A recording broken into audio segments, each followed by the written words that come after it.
Hello viewers, welcome to your own channel I care by doctor Rakesh Joshi. आज हम जिस आई problem की बात करने वाले हैं वो बहुत ही कॉमन प्रॉब्लम है और इसका नाम है नाखूना।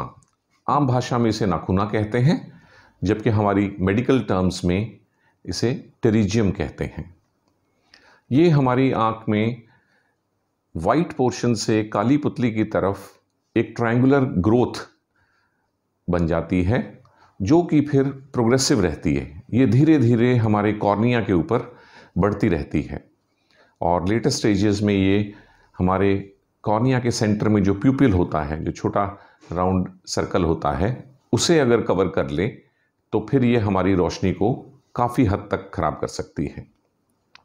शुरुआती दौर में जब तक ये प्यूपिल को कवर नहीं करती तब तक तो ये हमारी आँखों में दिखने में कॉस्मेटिकली बुरा लगता है।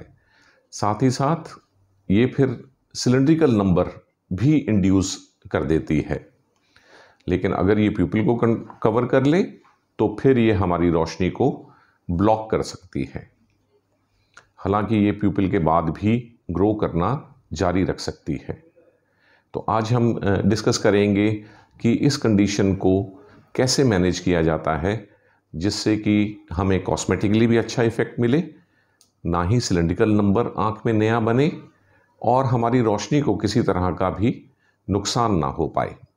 हम समझेंगे कि टेरिजियम किसी की भी आँख में होता क्यों है। टेरिजियम या नाखूना उन लोगों की आँखों में ज़्यादा पाया जाता है जो कि डेजर्ट एरिया, जैसे कि राजस्थान हुआ, या ऐसे एरियाज़ जहाँ रेत ज़्यादा होती है या डस्ट पार्टिकल ज़्यादा होते हैं और उनमें भी रिडक करने वाले डस्ट पार्टिकल। तो इन लोगों की आंखों में बार बार ये पार्टिकल्स जाते हैं और फिर जब ये आंखों को अपना मलते हैं तो ये टेरिजियम बनने को इंड्यूस कर देते हैं। आजकल टेरिजियम के लिए एक बहुत इम्पॉर्टेंट कारण जो है वो है ड्राई आई होना। अब क्योंकि हम लोग सारे आजकल गैजेट्स यूज़ करते हैं, मोबाइल, कंप्यूटर, लैपटॉप, टैब, तो इन सब की वजह से हमारी आँखों में ड्राई आई होने के चांस रहते हैं। और ड्राई आई किसी भी वजह से हो, उस आई में टेरिजियम बनने की संभावना रहती है। टेरिजियम हम खुद इंड्यूस कर देते हैं। जब हमारी आँखों में किसी भी तरह की इरिटेशन या इचिंग होती है तो हम अपनी आँखों को मलते हैं। मलने पे स्क्लेरा के ऊपर जो पतली झिल्ली कंजंक्टिवा होती है उसमें स्टिमुलस जाता है और फिर टेरिजियम यानी कि एक ग्रोथ बननी शुरू हो जाती है जो ट्रायंगल शेप में कॉर्निया की तरफ जाती है।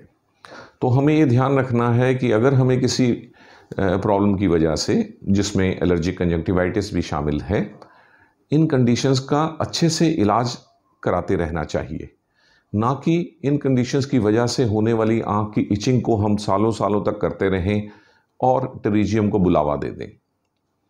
तो कोई भी ऐसी कंडीशन जिसमें इचिंग हो उसे ज़्यादा समय तक टालना नहीं है और लुब्रिकेंट्स और बाकी और दवाइयों की मदद से उसका ट्रीटमेंट प्रॉपर कराना है, ताकि टेरिजियम बने ही ना। क्योंकि एक बार टेरिजियम बन गया तो फिर उसका इलाज सिर्फ सर्जरी ही रह जाता है। सब कंडीशंस के अलावा आँखों की पलकों की कुछ बीमारियां होती हैं, जिसमें स्क्वेमस ब्लेफाइटिस या अल्सरेटिव ब्लेफाइटिस भी शामिल हैं। जिन लोगों को पलकों में रूसी होने या पलकों में छोटे छोटे ज़ख्म होने की तकलीफ़ रहती है, उनमें भी टेरिजियम बनने की संभावना रहती है। तो इन कंडीशंस का भी प्रॉपर इलाज कराएं। अब यदि एक बार टेरिजियम हो गया तो हमें देखना है कि यदि पेशेंट हमारे पास सही समय पे आ गया तो हम उसके टेरिजियम को प्यूपिलरी एरिया, जो पुतली वाला हिस्सा होता है सेंटर में, वहाँ पहुँचने से पहले पहले सर्जरी करनी है। और यदि कोई पेशेंट, जैसे कि मैंने पहले डायग्राम में भी दिखाया था, हमारे पास उस कंडीशन में आते हैं जहाँ टेरिजियम पुतली को कवर कर चुका है और देखने पे भी असर आ गया है, तो फिर हम उनका थोड़ा इंतज़ार करेंगे कि उनका टेरिजियम पुतली को पार कर जाए और तब हम उसकी सर्जरी करें। सर्जरी में जहाँ से टेरिजियम की चोंच होती है, ट्रायंगल का पीक होती है, वहाँ से रिमूव करते वक्त निशान बनता है। इसीलिए प्यूपिलरी एरिया में होने वाले टेरिजियम को ऑपरेट नहीं किया जाता। अब इसके ऑपरेशन में बेसिकली तो टेरिजियम को निकाला जाता है, जिसे हम कहते हैं एक्सीजन ऑफ टेरिजियम। लेकिन सिर्फ एक्सीजन करने से टेरिजियम के बार बार दोबारा होने के चांसेस हो जाते हैं। इसलिए आजकल लेटेस्ट टेक्नोलॉजीज़ में या तो एक्सीजन करने के बाद हम लोग जो टेरिजियम के ऊपरी हिस्से पे कंजंक्टिवा लगी होती है उसे ही ग्राफ्टिंग कर देते हैं। तो इसको कहते हैं टेरिजियम एक्सीजन विद ग्राफ्टिंग। या आजकल लेटेस्ट टेक्निक में हमारे पास फिब्रिन ग्लूज भी हैं। इन ग्लूज को भी यूज़ किया जाता है ताकि एक बार निकालने के बाद टेरिजियम फिर से दोबारा ना हो। तो इन लेटेस्ट टेक्नोलॉजीज़ को यूज़ करके टेरिजियम सर्जरी बहुत ही सेफ और कारगर हो चुकी है। सो फ्रेंड्स, यहाँ हम इस पिक्चर में देख सकते हैं कि पेशेंट की आंख में ये जो ट्रायंगल शेप की, जिसे हम विंग शेपेड ग्रोथ भी कहते हैं, ये हमारे वाइट पोर्शन से आ रही है और ये बढ़ते बढ़ते ये हमारे देखने का प्यूपिलरी एरिया होता है, उसको भी काफ़ी हद तक कवर कर चुकी है। इसका मतलब ये काफ़ी पुराना टेरिजियम है, क्योंकि टेरिजियम आमतौर पे स्लो ग्रोइंग ग्रोथ होती है और ये काफ़ी महीने या साल लगाती है इस हालत तक पहुंचने में। आमतौर पे हमें देखना है कि हमें टेरिजियम को इस स्टेज तक नहीं पहुंचने देना। जबकि टेरिजियम इधर से बढ़ रहा था और वो यहाँ कहीं होता है, तभी हमें उसका ऑपरेशन करा लेना चाहिए।